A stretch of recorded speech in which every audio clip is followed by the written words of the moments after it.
Yeah, hi. Hi, sweethearts.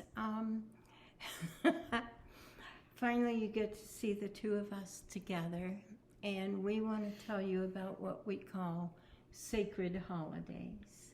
So, we're sitting in front of our Christmas tree that is spinning, and the lights that go and reflect all around 7 different windows. It's so beautiful here. And we've just been sitting here thinking about wanting to tell you what our Christmases were like with our children. Most of you know that we adopted 17 kids and that some of them had not had much experience of Christmas, and some of them were just coming to peace with having lost their families. And so we understood that we couldn't really celebrate Christmas and new beginnings until we had honored the darkness that we'd been through, that the kids had been through. So we're going to start by telling you about Solstice. And since I'm the speaker in the house, my beloved will just interrupt me, which would be great. So I'm going to tell you about Solstice, and then I'm going to tell you about Christmas Eve, and then I'm going to tell you about New Year's Eve. So this is going to be a long one, so just sit back and enjoy.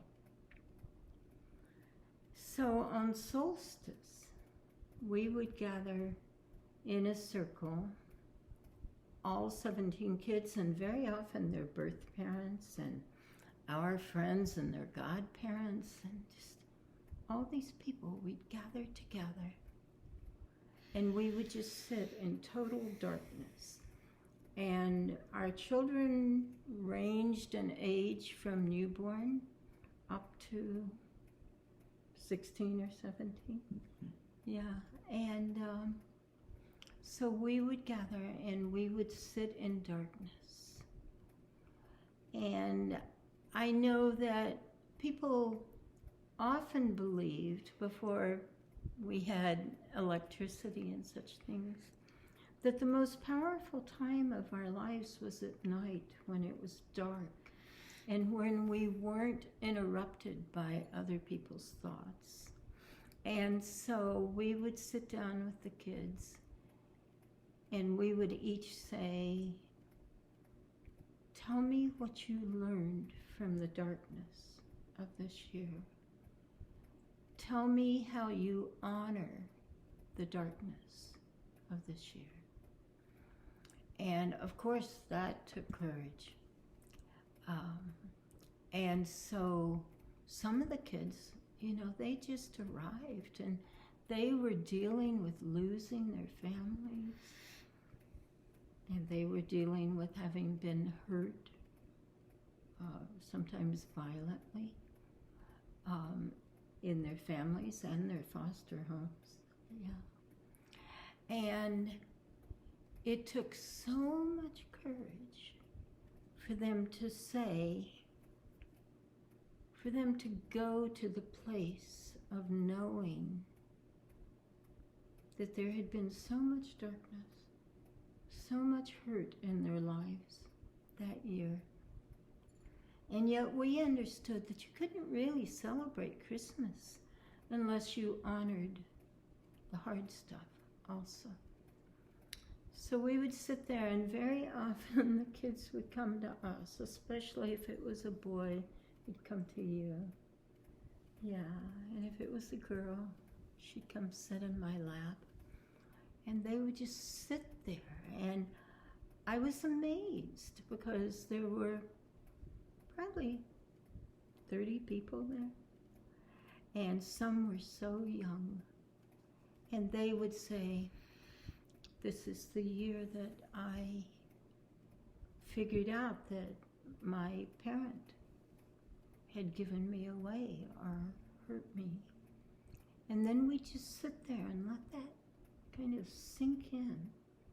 We wouldn't stop them with all these words and all these questions. We would just sit in the stillness and let them feel their hurt or their fear.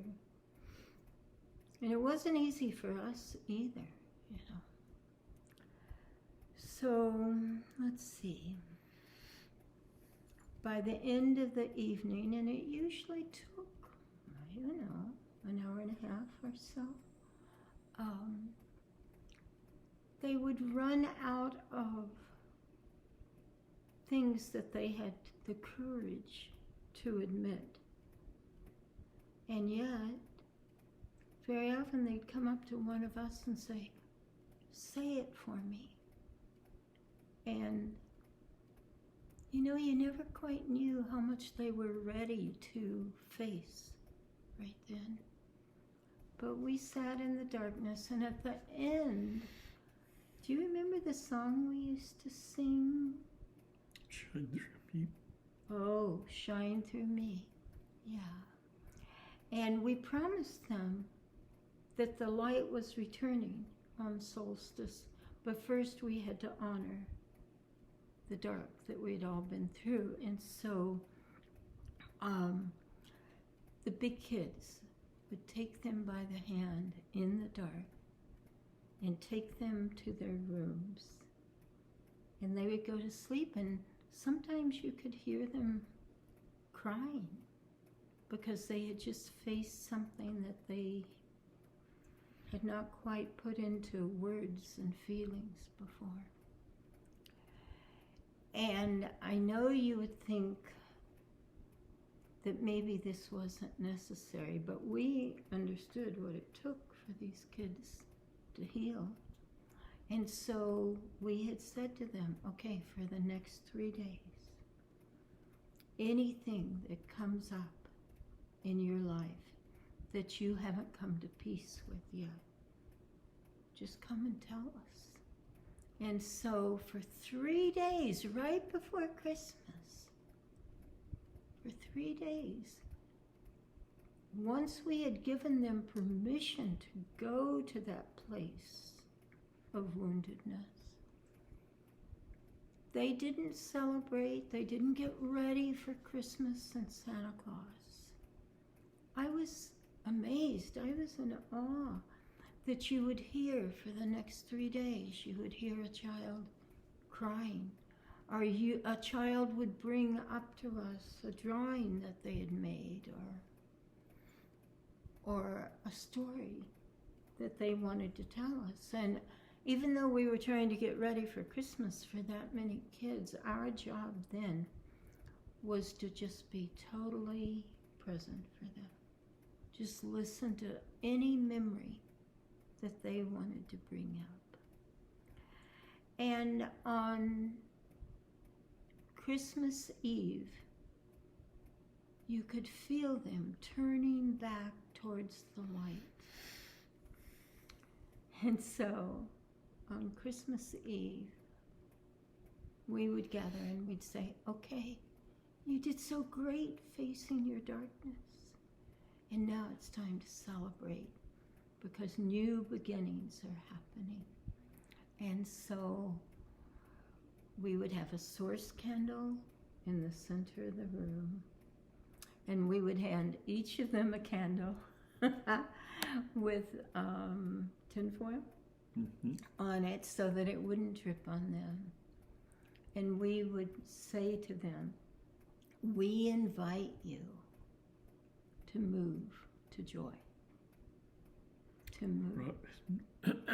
Robin didn't fairly catch our hair on fire. That's true. Every time. We had one daughter who, what would happen is the child would come up with their unlit candle, and they would stand in the center of the room, and then they would say, here's the joy that I'm ready to accept, or here's the new version of me that I'm ready to be. And we had one daughter, Robin, who inevitably would light her candle, go back and sit down, and then within a few minutes her hair would be on fire. But we always clacked it out really fast. Anyway, I was surprised, and yet it makes sense, that it was harder for them to accept joy, to commit themselves to wild aliveness. It was so scary to say, I'm willing to be the hope that is born now. I'm willing to be the new version of myself. And so, one after another, the kids would come up and they would light their candles, and with all the godparents and parents, because they were talking about what they had learned from losing their parents, and very often their parents would be in the room. And one of the things we came to understand is that the children were happiest if they knew that we loved their parents. The happiest they ever were was when the parents came, and even though sometimes really intense things had happened, we had all decided to become new, and we had all decided to love each other. And so the kids would tell on the solstice how hard it had been. And then on this day, they would say, I'm ready. I'm ready to be new. And you could hear the parents often just sobbing in the background. It was intense, but it was important. And it was healing. Yeah, Yep. it was healing. And so at the end, there would be a few kids who couldn't admit that they were ready to go to the next step. And so, we'd wait another 15 minutes or so, and it had been going for maybe 2 hours, even with babies and kids 3 and 4 years old. But there was such a peace, such a power in that room. And so the children found it pretty easy to cooperate. So if they couldn't... You talked about them blowing their candle out. Not yet. I'm still saying that some of them still couldn't light their candle. Oh, They couldn't okay. say, I'm ready to be new. And so they would come to us. We would invite them. And they'd come to us, and we would each take turns telling them how amazing they were and who we thought they were becoming. And it was so sweet. And after maybe 2 hours, we're all sitting there with our candles lit, maybe 30 of us. And then I say, if you're ready to take the light inside of you so that it lives in you all the time, then blow your candle out. And there was the real challenge, is probably half of them could not blow their candle out because they could not trust that they were ready to heal, that they had the possibility of healing. And so sometimes, it was amazing, sometimes the birth parents would come up and hold them and say, do you want me to help you blow your candle out? Because I know you're ready to finally go to the next stage of your life. No matter what I have done or not done for you, I support you in becoming your new self. So there was that. And then sometimes the kids would just come up to Snow and I, Joe and I, and say, the kid would say, I can't do it. And we'd say, well, then we will hold the light for you. And so we would, on the count of 3, have them blow out their candle, and we'd hold them in their arms. And we would say, now, our arms. Yep. What did I say? Their Oh, okay. We'd hold them, And then it got very still. And again, we sang some song. I can't remember. But anyway, the older kids, 16, 17, 18, they would slip outside at that point to the porch, and they would jingle the bells and help the reindeer land on the deck. And of course the kids couldn't see that, but they had a flashlight. The big kids had a flashlight that they put a red nose over so that the reindeer and Santa Claus could land. One year they climbed up on the roof. Yeah. And jumped around there. To sound like reindeer. Reindeer. Yeah. And then the kids came, the older kids came in, and they picked up the little kids and took them to bed. And we'd say, oh, you have to go to sleep now because Santa Claus is coming. And so a lot of them had never gotten gifts. And of course, we couldn't afford, or didn't know we could afford gifts because we usually had a few street kids and a few other kids whose parents couldn't take care of them. And so it was quite a process. So what we would do during the month of December is we would ask each child what their 2 favorite gifts would be. And we would gather the money to buy those 2 gifts. And even that was a big deal. We would go to town and shop for days, finding the 2 big gifts. And people used to donate stuff too. Right. So. And then people donated bags of clothes, bags of toys. And we would all go up to this building we had called the Yurt. And we would put down each child's name. There'd probably be 25 kids. And then we would start going through the bags that people would donate. And we'd say, oh, this shirt will fit Fred. And oh, this toy is for Frankie. And we would just go through, and we had all the older kids there wrapping presents. Probably 200, 300 presents for all those kids. We didn't wrap all of them. That's true, not all of them. We wrapped the best ones, and the rest we put back with our name on it. Exactly. And we had this huge sunken circle that it acted as a stage, as a basketball court, as a ping pong place, as a place for talent shows, whatever. And we would go out and we would get a tree that fit, maybe how tall would you say the tree? It was, 20 feet? No, it was 35 feet from the bottom of the circle. Floor up to the top. Mm-hmm.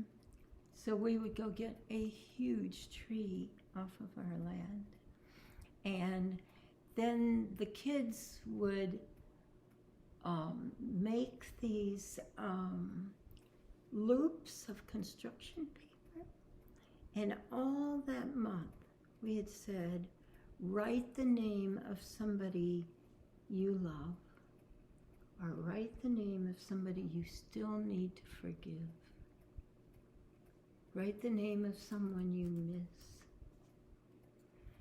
And the kids would make these loops that went around this huge 30-foot tall tree with all the names of the people they loved. So after we finished wrapping the ones we wrapped, it'd be about 3 o'clock in the morning. And then we would come over, us and the big kids, and we would fill the sunken circle around the Christmas tree with presents for 25 kids. And it was so packed that you couldn't even walk in the circle. And so Yeah, the tree filled most of Yeah, the tree filled up most of it. Yeah. And I remember one year it was like 3 o'clock and we were so tired. And we had wrapped we'd wrapped and gotten into place everything for Christmas. And we put the last present down and we said, okay, now we can sleep. Yeah. And then the kids would wake up. Sam, Let's I remember. Open presents. Yeah, Sam would say, Santa Claus came. And so by 3:30, we were up handing out presents. It was an amazing event. We had the kids sit out on the upper edge edges around of the circle. Yeah, yeah. So then we celebrated all day. And of course, kids traded presents, but they all got the 1 or 2 presents that they had really wanted. We had friends who every year would mail us Oh yeah, stuff to feed yes. the kids.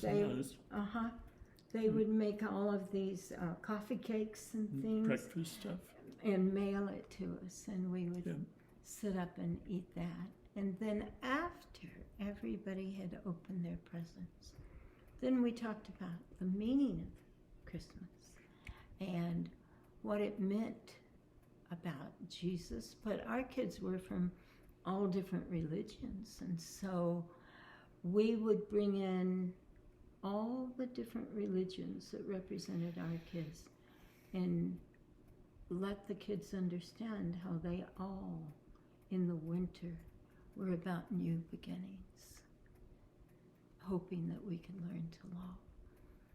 So then there was the week. Was that enough about Christmas? Sure. Okay. Then on New Year's Eve, we had the most fun. It was amazing. We would start around 8 o'clock, and we would have a talent show in the middle of the circle. We must have taken the tree out by then. I can't remember. But anyway, we'd have a talent show in the middle of the sunken circle, and each child would be in 1 or 2 acts and 1 or 2 talents. Some of them would sing, some of them would act out a play. And I will say, with the greatest innocence, that you have never had such a raunchy talent show than you have when you're with 15 kids who have been sexually abused or battered. And we kept our sense of humor, and we allowed that part of them to be expressed. And then after the talent show, around 11 o'clock, we would gather, and there would be candles all around the room, and we would each speak out about the gifts we wanted to give the world. What the faces of the kids were so beautiful in the candlelight. Yeah, and they had great hope. I was so impressed that they had the courage, after everything they'd been through, to hope for a better world. So we would speak out our hopes for the world, our dreams for the world, until midnight. And our neighbors would set off fireworks then. And we would all get up, and we would go outside and watch the fireworks. And then we would come in, and we would all eat chocolate fondue that we had made, And we dipped bananas and strawberries and pound cake, and I can't remember what else, in the chocolate fondue. We had apples, fruit. Yeah. And one year we had this fountain I forgot. that sprayed constant chocolate. Yeah. But in order for it to work, you had to add, what was it? maybe some coconut kind of- oil or some something. kind of oil, which Uh-huh. kind of interfered with the flavor. Anyway, we had chocolate fondue until maybe 1 o'clock in the morning, and then the kids would stay up and dance all night if they wanted to, and that was so beautiful to watch. And then on New Year's Day, when everybody finally woke up, we made a family recipe that my mother used to make called Swedish Italian spaghetti. And it's layers of, first it's spaghetti, and then it's cheese, and then it's the sauce, the tomato sauce, and then you start again, layer after layer, and then you cover it in mushroom soup, I think, and we're gonna have that this year for New Year's Day, and butterscotch pie. So anyway, you bake the Swedish Italian spaghetti, and we would all thank our parents for the gifts they gave us and wish them the very best for the new year. So that tells you about our sacred holidays. Is there anything else you want to say? Merry Christmas. Yeah. Merry Happy New Year. Yeah. And just know that because we went all the way from the darkness to the light, to giving the light to the world, people were changed. People were transformed. Not just the kids, not just us, but the birth parents and the neighbors. And it was pretty amazing. I will never forget our celebrations together. And now our children still call us and say, how do we make the spaghetti, or how do we do this? And most of the kids carry out these ceremonies. We also had strawberry soup and croissants. Oh, I forgot about that. Yep. But that was more for kids' birthdays. But wasn't it? I think. Anyway, for Maybe. every birthday, we'd make strawberry soup for them with croissants. And that was fun. You can see that we were really into food. We loved it. But we were really into truth, and we were really into loving each other. And we were really into taking the risk of forgiving and loving even those who had hurt us. And tasty food. And yeah, and so we wish you the most sacred, the happiest holidays, because especially right now, during the pandemic, during everything else that's going on, your holidays need to matter. And I know a lot of you are not with the people you love. And so if you can develop some rituals for yourself so that you can speak the truth to yourself, and then maybe call them up and speak the truth to them about how much they mean to you. So, thank you so much. Merry Christmas. Merry Christmas. This is sign language. We invented it. It says, I love you so much, it makes me fly. Yeah, this is I love you in sign language, because we needed to speak sign language to some of our kids. But Yes, this one, I love, over love you. you. And then this means really. So we do it. I Really love you so very much that it makes me fly.